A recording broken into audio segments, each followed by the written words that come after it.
Hello বন্ধুরা, আসসালামু আলাইকুম। আমি আরও একটা ওয়েস্টার্ন গল্প পড়তে যাচ্ছি। নাম শয়তানের চক্র। শুরু করছি প্রথম অংশ। ১। ৫ বছরে প্রায় আমল বদলে যায় একজন মানুষ। একটি শহর খুবই সামান্য। সেপ্টেম্বরের সেই সকালটিতে এমনি একটি চিন্তায় মাথায় এলো বব ডিলানের। সাদামুখ যে বেহসটার পিঠে বসে নিচে থ্রি ফর্কসের সেটেলমেন্টের দিকে চেয়ে আছে ও। সেই একই ধুলোটে রাস্তার রংচটা বাড়িঘরের আর করালের প্রদর্শনী। শীতের দাপটে আর গ্রীষ্মের তাতে বড্ড করুণ দশা ওগুলোর। নিচু টিলাটার চূড়ো থেকে কোনো পরিবর্তন চোখে পড়ল না ববের। থ্রি ফর্কসের আশেপাশে ছেলেবেলাটা কেটেছে ওর। ওহাইওতে জন্মালেও এটাকেই সবসময় নিজের দেশ ভেবে এসেছে। ওর বয়স যখন বছর ৫ তখন ওর বাবা মা চলে গিয়েছিল পশ্চিমে। গণহত্যায় তারা মারা পড়লে এতিম ববকে প্রতিপালনের দায়িত্ব নিজেদের কাঁধে তুলে নেয় ক্রেগ ম্যাথুস আর তার স্ত্রী। শহর থেকে কমাইল উত্তরে ম্যাথুসদের রাঞ্চে মানুষ হয়েছেও ওদের ২ ছেলে গিলেন আর হার্সেলের সঙ্গে। রক্তের সম্পর্কের ভাই নয় ওরা, এটা অচেনা লোকের বোঝার সাধ্য ছিল না। বিশেষ করে সমবয়সী হার্সেল আর বব ছিল পরস্পরের জানের দোস্ত। কৈশোরে দুজনকে আলাদা করা ছিল দুঃসাধ্য। ওদের ৫ বছরের বড় গ্লেন বড় ভাই সুলভ আচরণ করত ওদের সঙ্গে। ববের বয়স যখন ১৫ তখন ঘোড়ার গাড়ি উল্টে নিহত হয় ম্যাথুস স্বামী স্ত্রী। ফলে রাঞ্চের মালিকানা চলে যায় গ্লেনের কাছে। সবার সমান ভাগ, এই নীতিতে কাজ করে যাচ্ছিল ওরা ৩ জন। সৈন্য উন্নতি দেখা দিচ্ছিল স্পেডে। এবং ঠিক এমনি সময় জুলি গিবস তার বাবা মার সঙ্গে এসে জুটল থ্রি ফর্কসে। সপরিবারে মিসরি থেকে পশ্চিমে আগত ল্যান্স গিবস কিনে নিল জোন্সের জেনারেল স্টোরটি। দোকানের ভেতরটা নতুন করে গড়ে তুলল, ফ্রেশ মালপত্র আমদানি করে এবং ব্যবসায়িক বুদ্ধির কল্যাণে খুব দ্রুত এ অঞ্চলের একজন গুরুত্বপূর্ণ লোকে পরিণত করল নিজেকে। ওদিকে তার মেয়ে প্রেমে পাগলপাড়া করে তুলল বব আর হার্সেলকে। দুজনের সঙ্গেই মধুর সম্পর্ক তার। বোঝা শক্ত কাকে সত্যিকারের ভালোবাসে। অবশ্য শেষ পর্যন্ত ও পছন্দ করলো হার্সেলকেই। বিয়ের দিন তারিখ ঠিক হলে ভাবি দম্পতিকে শুভেচ্ছা জানিয়ে ওদের জীবন থেকে সরে গেল বব।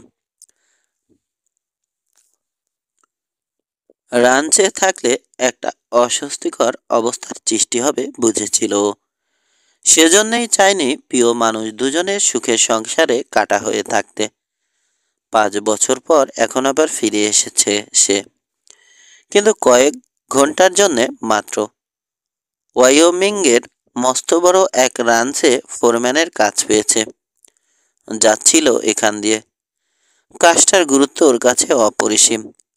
সার্কল জেডের র্যামরডের পজিশন পরম পাওয়া ওর জন্যে। শুধু যে ভালো বেতন পাবে তাই নয়, দীর্ঘদিনের স্বপ্নসাদ পূরণ হবে ওর। এ ধরনের একটা সুযোগের জন্যে প্রচুর খাটতে হয়েছে ওকে। লোক চালাতে শিখেছে গরু চড়ানো, হাত পাকিয়েছে পিস্তলে। চালু হাত হিসেবে নাম ছড়িয়ে পড়েছে ওর। ও নিয়ে অবশ্য মোটেই মাথা ব্যথা নেই ববের। ওটা ওর অনেক গুণের একটা। সার্কল জেডের চাকরিটা আসলে মন প্রাণ জুড়ে রয়েছে তার। কিন্তু মনের আনন্দের কথাটা কার কাছে প্রকাশ করবে? জীবনটা তো বলতে গেলে মরুভূমি ওর। সুখ দুঃখ ভাগ করে নেয়ার সাথী জীবনে আসবে কিনা ঘোর সন্দেহ আছে ববের। ওর চিন্তা চেতনায় কেবল একটি মেয়ের মুখ, জুলি। এতগুলো বছর বহু চেষ্টা করেও ভুলতে পারেনি ও জুলির স্মৃতি। জীবনের প্রথম প্রেম ভোলা বুঝি সম্ভব হয় না কারো পক্ষেই। নিজেকে কত করে বুঝিয়েছে জুলি এখন পর স্ত্রী, ওর প্রিয় বন্ধুর ঘরণী, কোনোদিন ওকে পেতে পারে না সে। কিন্তু চিতি এসব কথা মানলে তো। দীর্ঘশ্বাস পড়ল ওর। নজর ফেরালো ও শহরের মাঝখানে দাঁড়িয়ে থাকা লম্বা চৌকো বিল্ডিংটার উদ্দেশ্যে। গিফটস জেনারেল স্টোর সাইনবোর্ডে লেখা। জুলির বাবা এখনো ব্যবসা করে চলেছে। যাওয়ার পথে দেখা করে যাবে ও লোকটির সঙ্গে। মিশরিয়ান ভদ্রলোককে ভালো লাগতো ওর। ম্যাথুসদের রাঞ্চেও যাবে। বেশি না, ঘন্টা কয়েক কাটাবে ওদের ওখানে। ইতোমধ্যেই ওয়াইয়োমিংয়ে পৌঁছতে কয়েকটা দিন দেরি করে ফেলেছে। 2-1 ঘন্টায় কিছু আসবে যাবে না। গেলেন। হার্শেল আর জুলির সঙ্গে দেখা হলে ভালো লাগবে ওর। থ্রি ফর্কস অতিক্রম করে উত্তরে যাবে সিদ্ধান্ত নেওয়ার পর থেকে গত কদিন জুলিকে নিয়ে অনেক ভেবেছে ও। ওর সঙ্গে দেখা হওয়াটা কি ভালো হবে? পুরনো প্রেম জেগে ওঠে যদি, সেক্ষেত্রে চিরদিনের জন্য সরে যাবে ও। ভুলেও কোনোদিন আর এমুখও হবে না। মনের সঙ্গে অনেক বোঝাপড়া করে শেষমেশ পুরনো বন্ধুদের সঙ্গে দেখা করবে ঠিক করেছে। সুখবরটা ওদের জানাতে পারলে অনেকখানি হালকা বোধ করবে ও। বিয়েটাকে সামনে এগোতে তাড়া লাগালো বব। ঢাল বেয়ে নেমে এলো থ্রি ফর্কসের একমাত্র মেইন স্ট্রিটটিতে। আবারও থেমে পড়ল ও। বব ডিলান লম্বা ধরনের লোক, চওড়া কাঁধ, সোনালি চুল, ঝিকমিক করছে ওর রোদ পরে। চোখ দুটো কটা। সহজ একটা ভঙ্গি রয়েছে ববের, আত্মবিশ্বাসে ভরপুর বোঝা যায়। প্রয়োজনে এ লোক যে কতখানি কঠোর হতে পারে তা কেবল ভুক্তভোগীরাই জানে। অবশ্য লম্বা মুখটির দুপাশে ফুটে ওঠা বন্ধুত্বপূর্ণ বাজগুলো সাধারণ মানুষকে ওর প্রতি বিশ্বাস যোগাবে। দিনের এ সময় শহরে এত ব্যস্ততা কিসের বুঝে পেল না বব। পুরো ধুলোর আস্তর মারিয়ে চলাফেরা করছে কয়েকজন লোক। অন্যরা দাঁড়ানো বিভিন্ন ব্যবসা প্রতিষ্ঠানের সামনে। সবাই আলোচনায় মগ্ন। গোটা ছয়েক ঘোড়া জর্জ ওয়ালকটের সেলুনের সামনে রেইলে বাঁধা। জেলখানার কাছে আরেকটা সাজ সরঞ্জামে সজ্জিত দেখতে পেল বব, তবে কোনো ওয়াগনে জোতা নয়। ক্ষণিকের জন্যে এ নিয়ে ভেবে আলতো স্পার দাবালো ঘোড়াটার পেটে। স্লোত গতিতে রাইড করে চলে এলো রাস্তার মাঝামাঝি। কয়েকজন ঘুরে চকিতে চাইল, চিনেছে মনে হলো না ওকে। অন্যরা গুরুত্ব দিল না। জর্জের সেলুনের কাছে ঘোড়া থামালো বব। দোল খেয়ে নেমে বারে লাগাম লাগিয়ে থমকে দাঁড়ালো। হজম করলো সেলুনের বারান্দায় দাঁড়ানো বুড়ো লোকগুলোর কঠোর কৌতূহলী দৃষ্টি। তারপর চওড়া পোস্টটা পেরিয়ে সুইং ডোর ঠেলে ভেতরে ঢুকলো। বারে দেখা গেল জনাবারো খদ্দরকে। ওদের উপর নজর বুলিয়ে কাউকেই চিনতে পারল না বব। এবার চকচকে কাউন্টারটার উপর কনুই রেখে দাঁড়ালো। বিয়ার। সাদা অ্যাপ্রন পরা টেকো বারটেন্ডারকে বলল। ফেনাইত একটা মগ টেনে নিল লোকটা, ঠেলে দিল ওর উদ্দেশ্যে। একটা কয়েন নামিয়ে রাখলো বব। বুড়ো আঙুলে ওটা চেপে রেখে বারকিপারের দৃষ্টি ধরে রাখলো। জজ কোথায়? রাগ করলো bartender.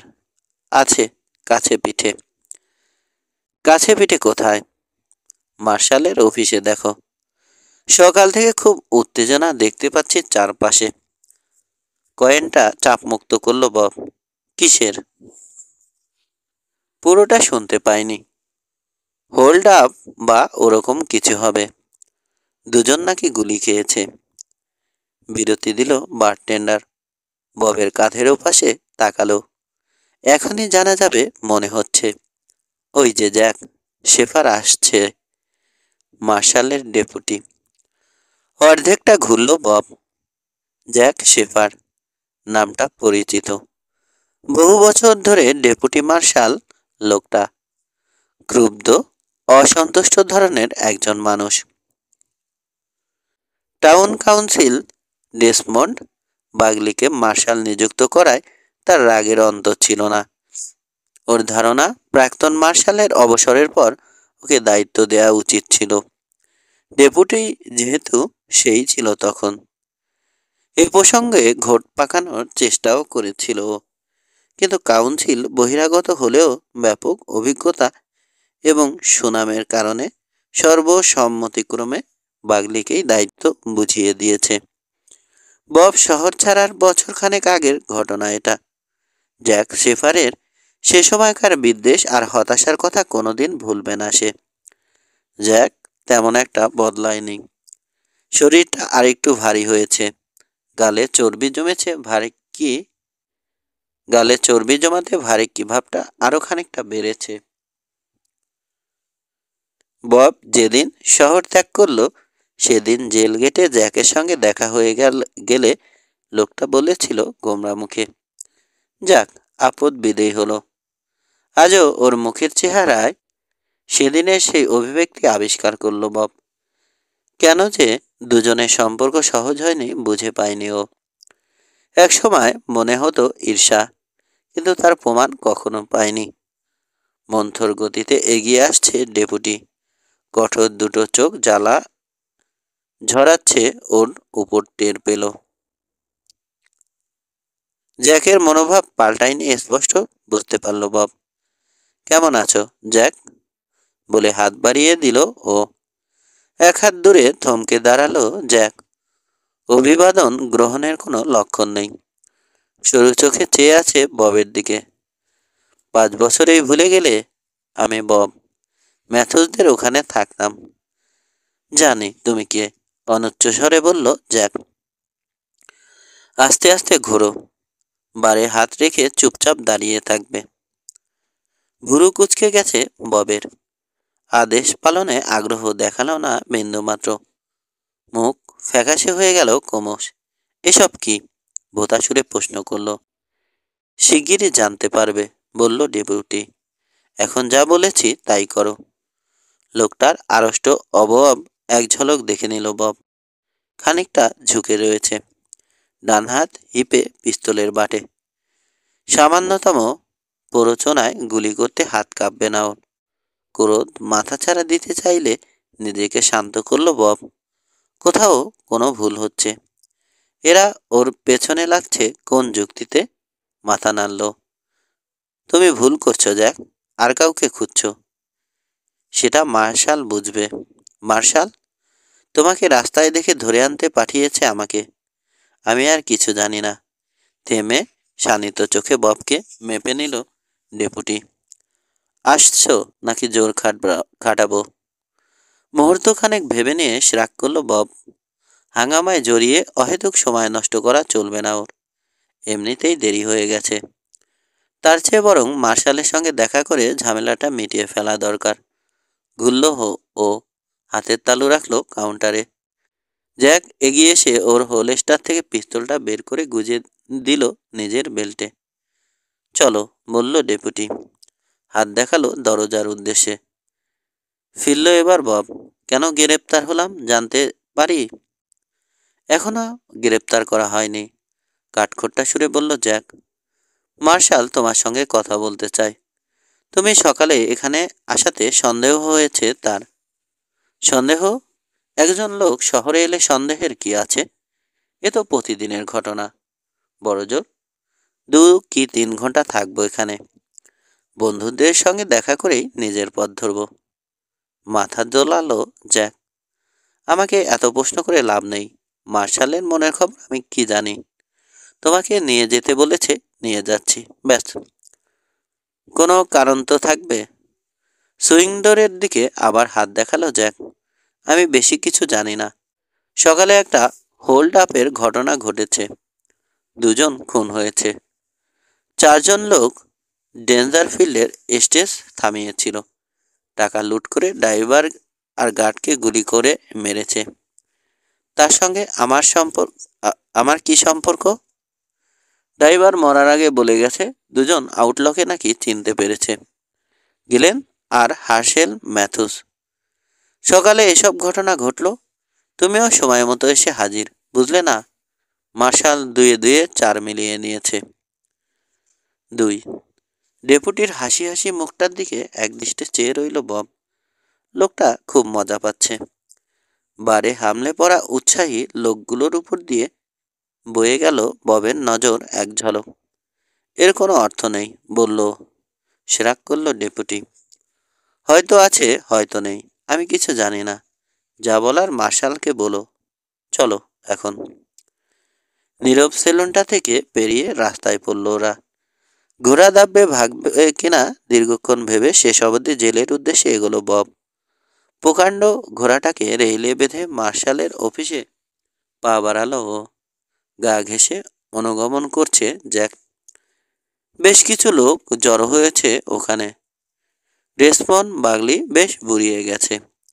George Walcott, Carl Rackman, Reverend Mister Kurtzen এবং ববের অপরিচিত আরও 3 জন নেতাগোছের লোককে দেখা গেল।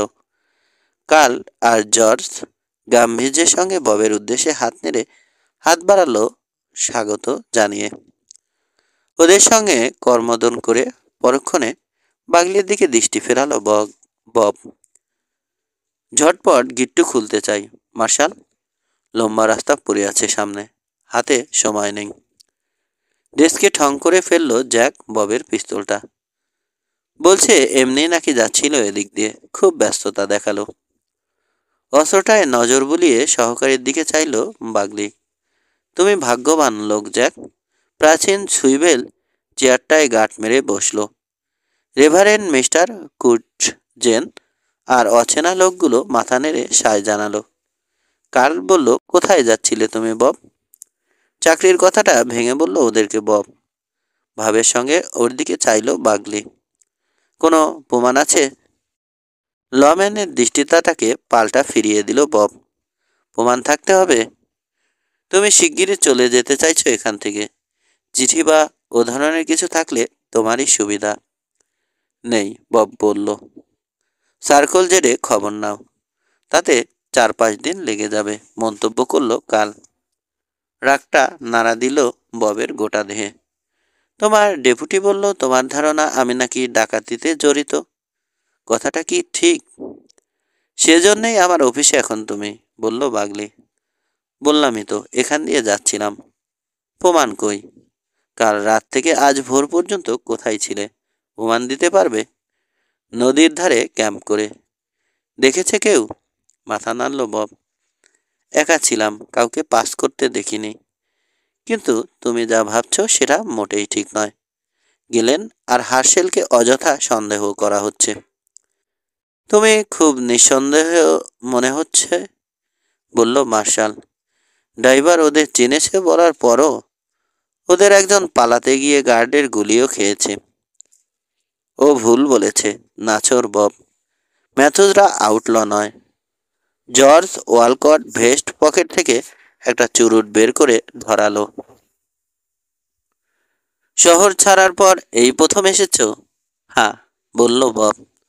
তবে অনেক কিছুই জানো না তুমি, বলে নাক মুখ দিয়ে গল গল করে একরাশ নীলচে ধোয়া গুমট বাতাসে ছড়িয়ে দিল সেলুনম্যান। বাগলি উঠে জানালার কাছে হেঁটে গেল, চোখ রাস্তায়।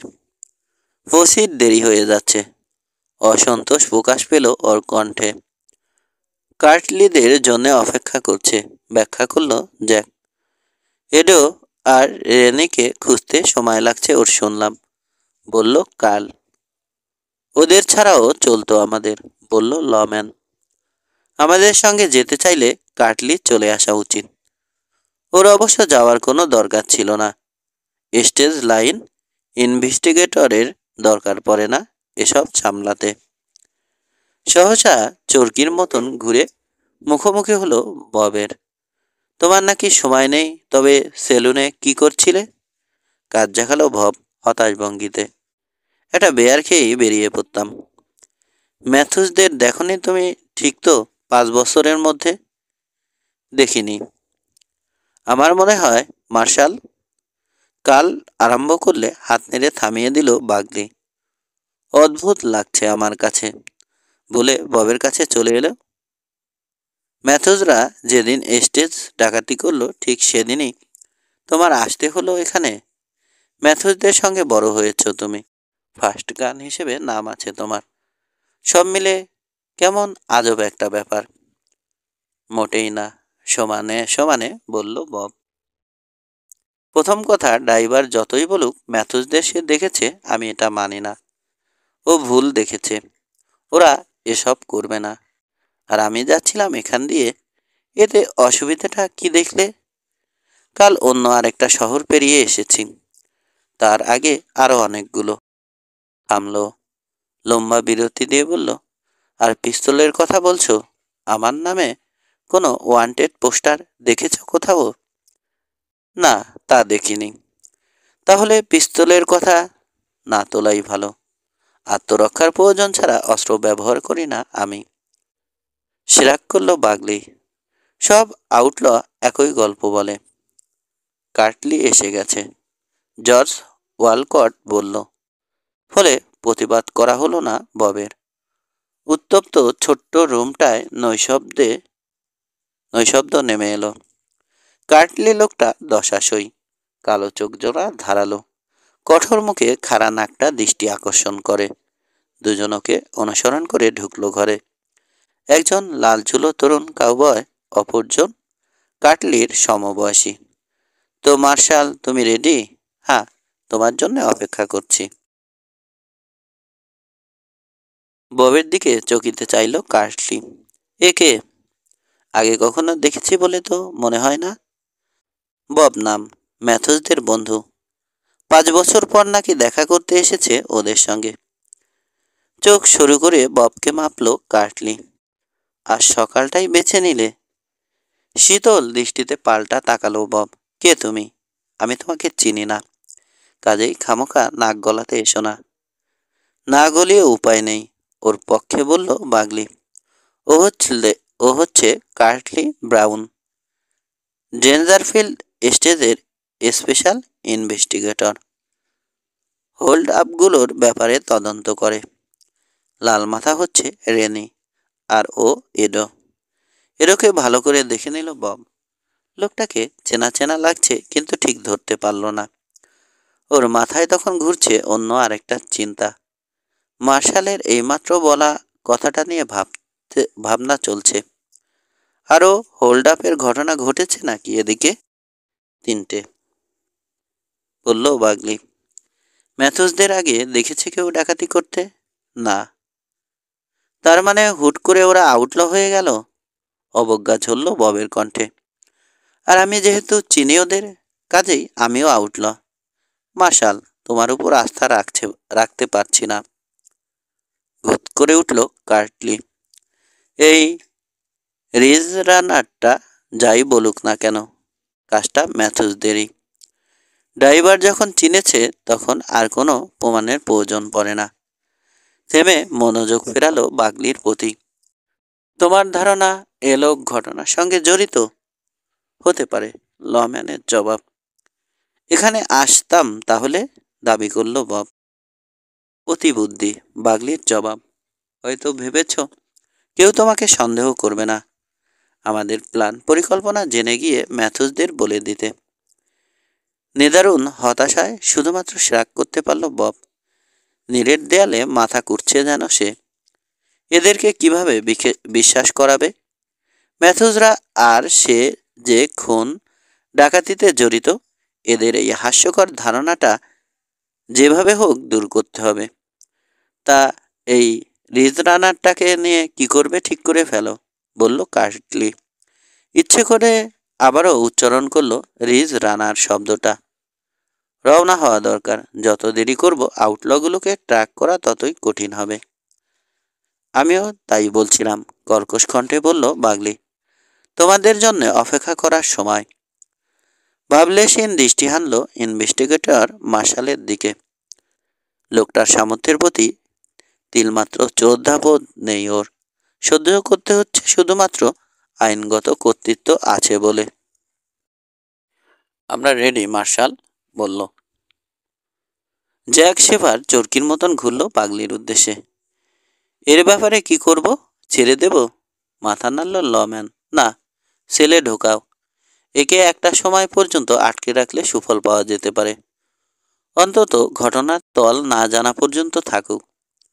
ক্রোধের চোদ বয়ে গেল ববের দেহে। দাঁড়াও মার্শাল, তুমি আমাকে বিনা কারণে আটক রাখতে পারো না। স্বীকার করছি, ভোতাস্বরে বলল মার্শাল। চওড়া ব্রিমের হ্যাটটা বসালো মাথায়। কিন্তু কারণ আছে যে। কি সেটা? বিশেষ কিছু নয়, তুমি ম্যাথুসদের লোক এবং তোমাকে ধরে রাখার জন্য সেটাই যথেষ্ট। সন্দেহ বলতে পারো। আউটলগুলোকে ধরার পর ক্লিয়ার হবে তুমিও জড়িত ছিলে কিনা। ওরা তোমার পক্ষে সাফাই গেলে সঙ্গে সঙ্গে ছেড়ে দেব। কিন্তু চাকরিটা তো বসে থাকবে না। অতি কষ্টে রাগ চেপে বলল বব। আমাকে খুব শিগগিরই ওয়াইয়োমিং পৌঁছতে হবে। খলখলিয়ে হেসে উঠল কার্টলি। চিঠি লিখে দেব ফ্রেড বলল। বাগলি নিশ্চুপ রইল। ইশারা করলো জ্যাক শেফারকে। ডেপুটি আগে বেড়ে ববের বাহু চেপে ধরে একটা সেলের খোলা দরজার দিকে ঠেলে নিয়ে চলল। ঝাড়া মেরে লোকটার হাত ফেলে দিল বব। ঘুরে রুখে দাঁড়ালো, মুষ্টিবদ্ধ হাত অর্ধেকটা তোলা। পিস্তল হাতে ওর দিকে চেয়ে হাসলো জ্যাক। এগো, বলল মৃদুস্বরে। চালাকির চেষ্টা করেছ, কি শোধবোধ হয়ে যাবে। থমকে দাঁড়িয়ে পড়েছে বব, ভুরু কুঞ্চিত। শোধবোধ আমার উপর কি কারণে? গলা খাদে রাখলো জ্যাক। অনেক কারণ আছে। তুমি আর হাসেল ম্যাথুস মানুষকে মানুষ বলে গণ্যই করতে না। ভাবখানা দেখাতে পুরো এলাকাটা যেন কিনে নিয়েছ। সবাই যেন তোমাদের চাকর। লোকটার দিকে চেয়ে রইল বব। বলে কি? সেসব তো অনেক আগের কথা জ্যাক। তখন ছেলে মানুষ ছিলাম। কিন্তু তোমাকে কোনোদিন অপমান করেছি বলে তো মনে পড়ে না। করনি, ডেপুটির জবাব। চোখে বললে তো আমরা তো ছিলাম তোমাদের কাছে মশামাছি। হলো তোমার? সংলগ্ন কামরা থেকে ভেসে এলো বাগলির গলা। যাও, পিস্তল দিয়ে সেলের ভেতরটা দেখিয়ে বলল জ্যাক। দত্তের মতো একটা লোককে গুলি করতে চাই না, কিন্তু করতে ভালো লাগবে না তা মনে করো না। শুধু একটা কারণ পেলেই হয়। জানি, বলে ছোট্ট ঘরটায় প্রবেশ করলো বব। জ্যাককে দরাম করে দরজা লাগিয়ে তালা মারতে দেখল। দোরগোড়ায় হাজির হলো মার্শাল। এগিয়ে এলো সেলের কাছে। সরি, আর কোনো রাস্তা ছিল না। তুমি নির্দোষ হলে শিগগিরই ছাড়া পেয়ে যাবে। কখন? 2 দিন, বড় জোর 3 দিন। খিস্তি ধারল বব। আমার হাতে অত সময় নেই মার্শাল। আমাকে এখনই টেইল ধরতে হবে, নইলে এত ভালো চাকরিটা হারাবো। সেরাক করল বাগলি। সরি, আইনের দিকটা দেখতে হবে আমাকে। কপাল ভালো হলে আজ রাতে মুক্তি পেতে পারো তুমি। কিরকম? আউটলগুলোকে বাগে পেয়ে নি আগে, তারপর তোমার ব্যবস্থা করব। ঘুরে পা বাড়ালো লম্যান। জ্যাক, চেঁচালো, তুমি এখান থেকে নড়ো না। মুহূর্ত বাদে পসি নিয়ে রাস্তায় নামতে দেখলো ওকে পপ। সঙ্গে কার্টলিও আছে। 3 দীর্ঘক্ষণ জানালার গড়ার ধরে দাঁড়িয়ে রইল বব। একটা অক্ষম আক্রোশে ভেতর ফুঁসছে। কি হলো এটা? সামান্য সময় বন্ধুদের সঙ্গে কাটাতে চেয়ে এখন কিনা জেল খাটছে সে। ডাকাতি এবং খুনের দায়ে সন্দেহ করা হচ্ছে ওকে। এ যাত্রা বোধ হয় ফসকে গেল জীবনের সুবর্ণতম সুযোগটা। কোনোভাবে রান্স মালিককে যদি দেরির কারণে বুঝ দিতেও পারে এমন ভয়ানক অপরাধের জন্য তাকে সন্দেহ করা হয়েছে, তাকে চাকরিতে নেবে কেন? সার্কল জেডের মালিক একটা বিদেশি সিন্ডিকেট। ওটার ব্যবস্থাপনার দায়িত্বে রয়েছে পূবের একদল আইনজীবী। আইনের লোক অপরাধের সঙ্গে সামান্যতম সংশ্লিষ্ট কাউকে চাকরি দেবে আশা করা বাতুলতা। ঘুরে সেলের সামনের দিকটায় চলে এলো বব। শিখের ওপাশে মার্শালের চেয়ারে বসা দেখতে পেল জ্যাককে। একটা খোলা ডয়ারে দুপা তুলে দিয়েছে। ডেপুটি, চেঁচালো, কাগজ পেন্সিল আছে তোমার কাছে? আর খাম। অলস ভঙ্গিতে উঠে সেলের সামনে হেঁটে এলো জ্যাক। জরিপ করে নিল ববকে। কেন? চিঠি লিখব। আবার কেন? খেকে উঠল বব, রাগ চড়ে যাচ্ছে মাথায়। দেখি একটা চিঠি ছেড়ে চাকরিটা বাঁচাতে পারি কিনা। সব খুলে লিখলে হয়তো বুঝতেও পারে। সে রাগ করলো জ্যাক। ওই চাকরিটার জন্যে এত খেপেছ কেন? যা শুনেছি গানম্যান হিসেবে তার চেয়ে বহুগুণ বেশি কামাতে পারো তুমি। ডেপুটির উদ্যত দৃষ্টি তাকেই ফিরিয়ে দিল বব। তুমি কি শুনেছ সে তুমিই জানো, কিন্তু আমি কোনোদিন ভাড়ায় পিস্তল খাটাইনি। ও তাই নাকি? ভনিতা করে বলল জ্যাক। জানতাম না। ফেন্স রেল থেকে হুইস্কির বোতল গুলি করে নামিয়ে নাম কিনেছ তুমি। নীরব রইল বব। একটি মিনিট অপেক্ষা করে বলল, কাগজ পেন্সিল দিচ্ছ? মাথা নাড়ল জ্যাক। মার্শালের কাছে চেয়েও, আমার দেয়ার ক্ষমতা নেই। ক্ষমতা? কাগজ পেন্সিল দিতে ক্ষমতা লাগে নাকি? সহসা জিভে লাগাম পড়ালো বব। একটি মেয়ে প্রবেশ করেছে অফিসে রাস্তা থেকে এসে। দোরগোড়ায় সামান্য ভেতরে ইতস্তত করছে মেয়েটি, চাইছে চারদিকে। মুহূর্তে চিনে ফেলেছে ওকে বব ডিলান। জুলি ঠিক সেই আগের মতোই আছে। বয়স এতটুকু বাড়েনি, বরঞ্চ বাড়তি ওজন দান করেছে আল আলাদা সৌন্দর্য। তবে সময়ে চিতি খানিকটা ঝাপসা হয়ে এসেছে ববের। জুলির চুলগুলো কি এত মেঘবরণ ছিল আগে? বাদামি চোখজোড়া কি এতখানি আয়ত আর কোমল ছিল? কে জানে। পুরানো অনুভূতিটা নাড়িয়ে দিল ওকে এক ঝাপটায়। একাকিত্বের যন্ত্রণা বড্ড বেশি বাজছে বুকে। নিমেষে বুঝে গেল ওর রক্তে মিশে রয়েছে মেয়েটির অস্তিত্ব। এ অনস্বীকার্য। অনস্বীকার্য। সত্তা থেকে কোনোদিন আলাদা করতে পারবে না ও জুলিকে। ডেপুটি ঘুরতে দেখতে পেল মেয়েটিকে। মেইন অফিসে ফিরে গেল সে। কি ব্যাপার জুলি, তোমার বাবা তো এখানে আসেনি? মাথা ঝাঁকালো মেয়েটি। কৃষ্ণবরণ চুলের ঢেউয়ে ঝিলিক খেল সূর্যকিরণ। ববের সঙ্গে কথা বলতে এসেছি জ্যাক। চকিতে ববের দিকে চাহনি হানল জ্যাক। ওহো, ভুলেই গিয়েছিলাম, তোমরা একসময় ঘনিষ্ঠ বন্ধু ছিলে। এখনো আছি, নিচু স্বরে বলল জুলি। মুহূর্তখানেক ভেবে নিল জ্যাক। গোপনে কোনো অস্ত্র-টস্ত্র আনোনি তো? হেসে শুধালো। জুলি ধৈর্য ধরে বলল, না জ্যাক। জ্যাক একপাশে সরে দাঁড়ালে চুলোত পায়ে সেল এরিয়ায় চলে এলো মেয়েটি। ঠোঁটের কোণে অনিশ্চিত হাসি নিয়ে ববের চোখে চোখ ফেলল ও। কেমন আছো বব?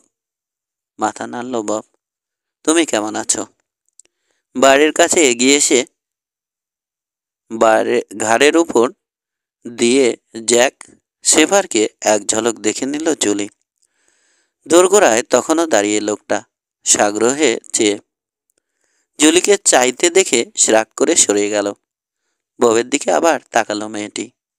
কতদিন পর দেখা, বলল জুলি, উদ্বেগে আড়ষ্ট ওর দেহ। আমি এখানে জানলে কিভাবে?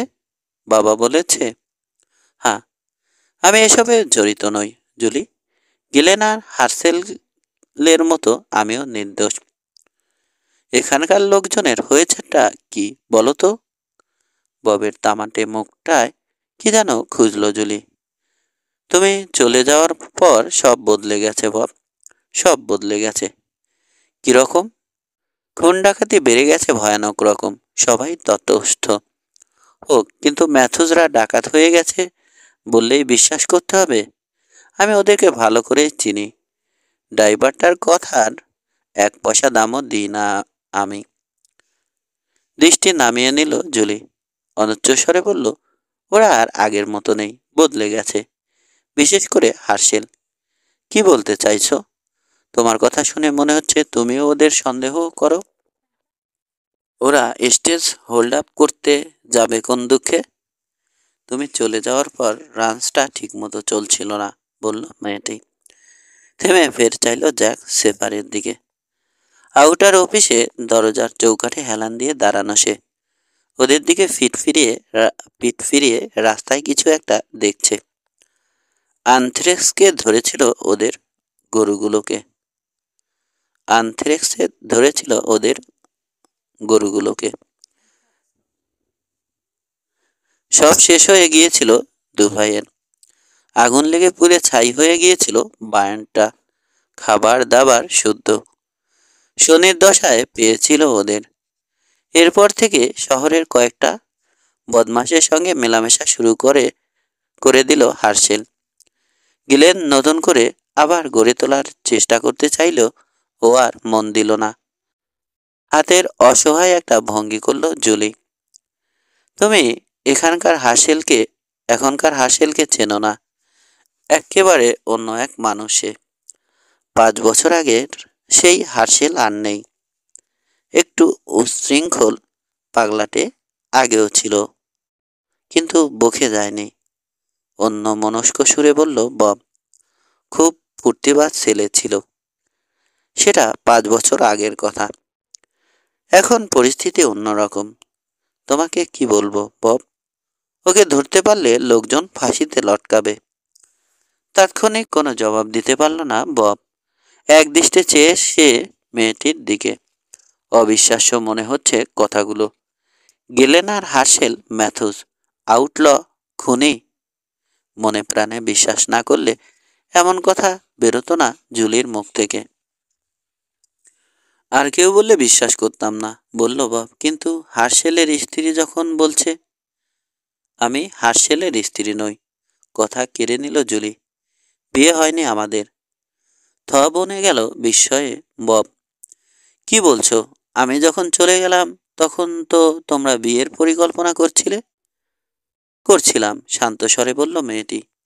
কিন্তু পরে বাতিল করে দিই। মানে রান্সে অসুবিধা দেখা দেয় হার্শেলই বাতিল করেছিল। ওর বক্তব্য ছিল দেউলিয়া অবস্থায় বিয়ে করবে না ও। দুঃখ পেয়েছিলাম প্রথমটায়, কিন্তু ভেঙে পড়িনি। ওর দুরবস্থার কারণে বিয়ে না হয় যে বেঁচে গিয়েছিলাম তা নয়। ওর ওই অবস্থাতেও বিয়েতে রাজি ছিলাম আমি। কিন্তু জানোই তো হার্শেল কিরকম অহংকারী ছেলে। কাজেই ভেঙে দিতে হলো বিয়েটা। সে তো 5 বছর আগের কথা, বলল বব। এর মধ্যে কি বিয়েটা সেরে ফেলা যেত না? হয়তো যেত, কিন্তু ও কখনো বিয়ের কথা উচ্চারণ করেনি। আর আমিও ও নিয়ে আর ভাবিটামিনি। ঈশ্বর যা করার ভালোর জন্যই করেন, এখন বুঝি। তীক্ষ্ণ চোখে চাইল ওর দিকে বব। তার মানে কোন কোন মেয়ে চায় তার স্বামী খুন ডাকাতি করুক? কথাগুলো গভীরভাবে বিশ্লেষণ করলো বব। হাত বাড়িয়ে চিবুকটা তুলে ধরল জুলির। গেলেন আর হার্শেল কাজটা করেছে বলছো? আমি কিছুই ভাবতে পারছি না, সত্য কথাটা বলল মেয়েটি।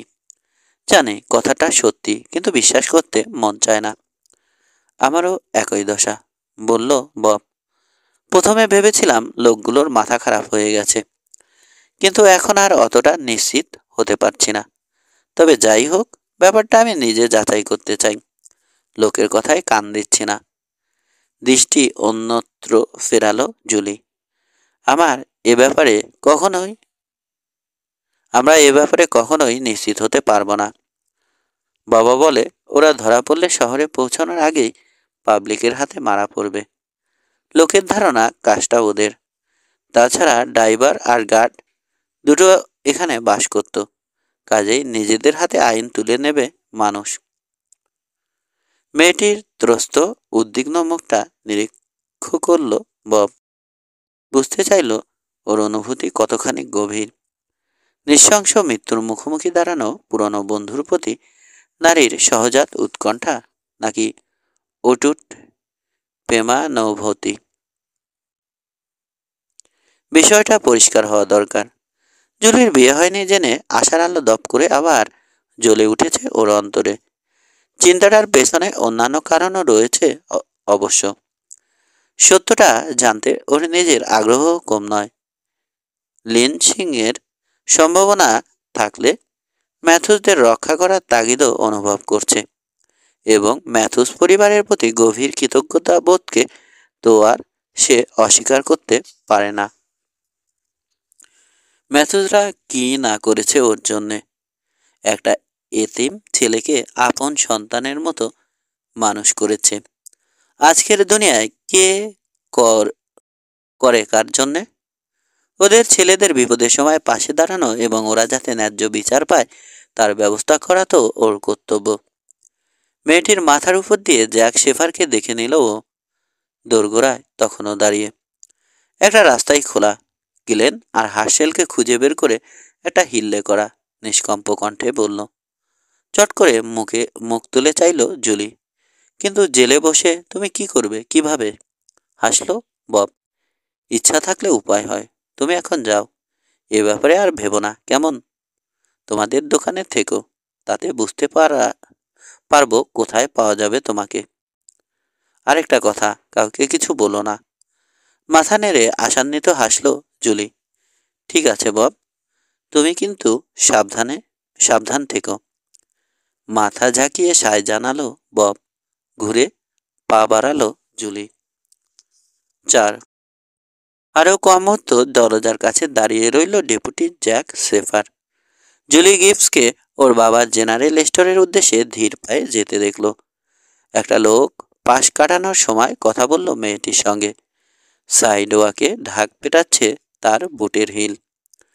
রাস্তার ওপাশে কামার নেহাই পিটছে।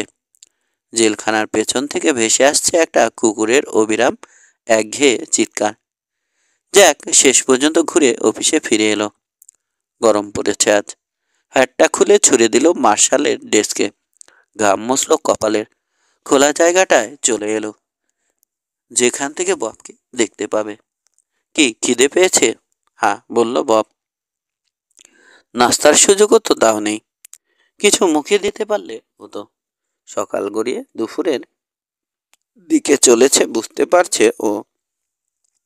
দিনের অর্ধেকটা খাবার। জ্যাক বলে প্রবেশদ্বারের কাছে ফিরে গেল। দু মুহূর্ত দরজায় দাঁড়িয়ে রইল নির্মম রোদ এড়িয়ে। পর মুহূর্তে রাস্তার ওপাশে কারো দৃষ্টি আকর্ষণ করতে পেরে চেঁচিয়ে 2 প্লেট খাবারের অর্ডার দিল। তারপর ফিরে এসে মার্শাল বাগলির চেয়ারে ধপাস করে দেহ ফেলে দিল। একটু পরে পৌঁছালো খাবার। কালো গোপলা বেটে হোতকা মতো এক লোক নিয়ে এসেছে। একে চেনে না বব। ডেস্কে ট্রেটা রেখে পিছু হটল প্রত্যাশা ভরে। মার্শাল ফিরে এসে দাম চুকাবে, বলল জ্যাক। তোমারটাও? লোকটার কণ্ঠে সন্দেহ। আমারটাও। খেতে যখন পারছি না তখন শহর আমায় খরচ দেবে। একটা প্লেটের স্টিউয়ে আঙুলের গুঁতো মেরে মুখে পড়ল পরক করতে। ইশারা করল কফির দিকে। খুব গরম, খাওয়া যাবে না। জো ইলিয়টের কাছ থেকে কয়েকটা বিয়ার এনে দিও। ওয়েটারটির ভুরু কুঁচকে গেল। জর্জের ওখানে না গেলে জোর সঙ্গে দেখা হবে না। জানি, বলল ডেপুটি, কিন্তু বন্দিকে রেখে যেতে পারি না আমি। মার্শালের আদেশ। আমি পাহারা দেব, প্রস্তাব দিল লোকটা। সেলের ভেতর কিছুই করতে পারবে না ও। মাথা দোলালো জ্যাক। না, আমার যাওয়া চলবে না। জোকে বলো, কেমন? সে রাগ করে দরজার উদ্দেশ্যে হলো ওয়েটার। একটা প্লেট তুলে নিল জ্যাক। ওটার কিনারে কফির একটা কাপ রাখলো। হাত নিষ্কম্প রাখার চেষ্টায় খানিকটা কফি চলকে পড়ল স্টিউয়ে। এবার বয়ে আনলো প্লেটটা ববের কাছে। পেছনে চলে যাও, নির্দেশ দিল। ছেলের দরজার সামনে থেমে পড়েছে। ঘরের দূর প্রান্তে সরে গেল বব। ডেপুটি চাবির গোছা বের করে জেলের তালা খুলল। চোখের কোণে ববকে জরিপ করে মেঝেতে প্লেটটা রেখে তড়িৎ পিছিয়ে গেল। সম্ভাবনার দিকগুলো খতিয়ে দেখেছে বব। দরজা খোলার পর তেড়ে যেতে পারত ডেপুটির উদ্দেশ্যে। লোকটার দুটো হাতই ব্যস্ত ছিল তখন, কিন্তু জোর কথাও মাথায় ছিল। বিয়ার নিয়ে আসবেও। তার চেয়ে বরঞ্চ অপেক্ষা করাই ভালো। জ্যাককে দরজায় তালা মারতে দিয়ে প্লেটটা তুলে নিল বব। খাটের এক কোণে বসে শুরু করলো খেতে। সকালে পেটে কিচ্ছু না পড়লেও তেমন একটা ক্ষুধার্ত নয় সে। কফিটা চমৎকার, কিন্তু অল্প অল্প করে চুমুক দিচ্ছ। ইতোমধ্যে হাজির হয়ে গেছে বারটেন্ডার জো, দুমগ বিয়ার সহ। জ্যাক ববকে অফার না করে দুটোই টেনে নিল নিজের জন্যে। খাওয়া শেষ ববের। খালি থালাটা মেঝেতে রেখে আয়েশ করে খাটে বসালো সিগারেট রোল করতে। খাওয়া শেষ ববের। খালি থালাটা মেঝেতে রেখে আয়েশ করে খাটে বসলো সিগারেট রোল করতে। প্রায় কানা পর্যন্ত ভর্তি কফির কাপটা পাশে ওর। একটা একটা বুদ্ধি খেলেছে মাথায়। এটা খাটিয়ে হয়তো বা পার পেতে পারবে, যদি টাইমিংটা নির্ভুল হয়। ভেতর ভেতর অস্থির বোধ হচ্ছে ওর, কিন্তু প্রকাশ যাতে না পায় সতর্ক রইল। ডেপুটি সন্দেহ জাগানো চলবে না কিছুতেই। আলস্যের সঙ্গে সিগারেট শেষ করে শটান হলো খাটে। গোপনে লক্ষ্য রাখছে বব জ্যাকের উপর। লোকটা রুটির শেষ টুকরোটা দিয়ে অবশিষ্ট স্টিউ সাফ করে চালান করলো মুখে। দুমগ বেয়ার মেরে দিয়ে বাদ বাকি কফিটাও শেষ করলো। ঢেকুর তুললো একজোড়া। মার্শালের সুইবেল চেয়ারে এক পাক খেয়ে কটমট করে চাইল ববের দিকে। হয়েছে তোমার, হয়েছে তোমার। হ্যাঁ, উঠে পড়ল জ্যাক। এগিয়ে এলো সেল রুমের দিকে। সমালোচনার চোখে ববের শুয়ে থাকা দেহটি এক ঝলক দেখে দরজা খুলল। থালাটা তুলতে ঝুঁকে থেমে গেল। কাপটা কই? বব বলল, ওহ, এই যে এখানে। উঠে বসলো। হাত বাড়ালো প্রায় পরিপূর্ণ পেয়ালাটার দিকে। লোকটার হাতে তুলে দিতে গিয়ে আচমকা এক ঝটকায় ছুঁড়ে দিল পানীয়টুকু ডেপুটির চোখে। ভারসাম্য হারিয়ে পেছনে চলে গেল জ্যাক। আর ঠিক সে মুহূর্তে ঝাঁপালো বব। হাঁটুর প্রচণ্ড গুঁতো পড়ল জ্যাকের পেটে। দুজনেই মাটিতে আছড়ে পড়ল জড়াজড়ি জড়াজড়ি করে। বব জানে যা করার দ্রুত এবং নিঃশব্দে সারতে হবে। ডেপুটিকে চেঁচানোর সুযোগ দিলে রাস্তা থেকে সাহায্যও আসতে দেরি হবে না। দ্রুত ঘুরল, হাঁটু স্থাপন করলো মাটিতে। শার্টের কলার চেপে ধরল লম্যানের। বাঁ হাতের টানে মেঝেতে বসিয়ে অরক্ষিত নাকে ডান হাতে 82 শিক্ষার দুটো ভয়ঙ্কর ঘুষি ঝাড়ল। আগ করে উঠে নেতিয়ে পড়ল জ্যাক। জ্ঞান হারিয়েছে। ওকে মেঝেতে শুয়ে পড়তে দিল বব। দ্রুত পায়ে ঘরটা পেরিয়ে মার্শালের ডেস্কের কাছে চলে এলো। দ্বিতীয় ডয়ারটিতে ওর পিস্তলটা পেয়ে গুজে দিল হোলস্টারে। দরজার দিকে চকিতে চাইল। গোলমালের শব্দ কেউ শুনতে পায়নি, তবু সাবধানের মান নেই। দরজাটা টেনে দিল। লোকে ভাববে রোদ থেকে বাঁচতে। এবার ফিরে এসে জ্যাকের ডেস্ক থেকে একজোড়া হাত খড়ি তুলে নিল। সেলে ঢুকে অচেতন লোকটিকে পরিয়ে দিল ওটা। মুখে কষে বেঁধে দিল রুমাল। কাজ শেষে দুপা পিছিয়ে পরীক্ষা করে দেখল। এবার সন্তুষ্ট হয়ে পাজাকোলা করে দেহটি তুলে নিয়ে শুয়ে দিল খাটে। খানিকটা সময় পাওয়া যাবে এতে, বলল আপন মনে। বেরিয়ে তালা মেরে দিল দরজায়। চাবির গোছাটা ওয়াল পেগ থেকে ঝুলন্ত একটা ব্রাশ জ্যাকেটের সাইড পকেটে ফেলে দিল। আরও কয়েকটা বাড়তি মিনিট কিনে নেওয়া গেল এর ফলে। মেইন অফিসের দরজাটা পেছনে ভেজিয়ে দিয়ে বেরোলো। ছেলে জ্যাককে দেখে অবাক হতে হবে না কোনো পথচারীকে। বিল্ডিংটার ফটকের উদ্দেশ্যে পা বাড়ালো বব। হিসিং রেইলে ধৈর্য সহকারে অপেক্ষা করছে তখনও বেটা। চারধারে চোখ বোলালো বব। মধ্য দুপুরের গনগনে রোদে রাস্তাটা জনশূন্য। হ্যাটটা টেনে দিয়ে সহজ ভঙ্গিতে বেরিয়ে এলো খোলা জায়গায়। মন্থর গতিতে বেটার কাছে হেঁটে গিয়ে লাগাম ছাড়িয়ে নিল। দোল খেয়ে উঠে পড়ল স্যাডলে। তড়িৎ আরেকবার পর্যবেক্ষণ করে নিল দুসারি বিল্ডিংয়ের মধ্যবর্তী ধুলো ভরা রাস্তাটা। চারদিক শুনশান। কপাল এ অবধি রীতিমতো ভালো বলতে হবে ওর।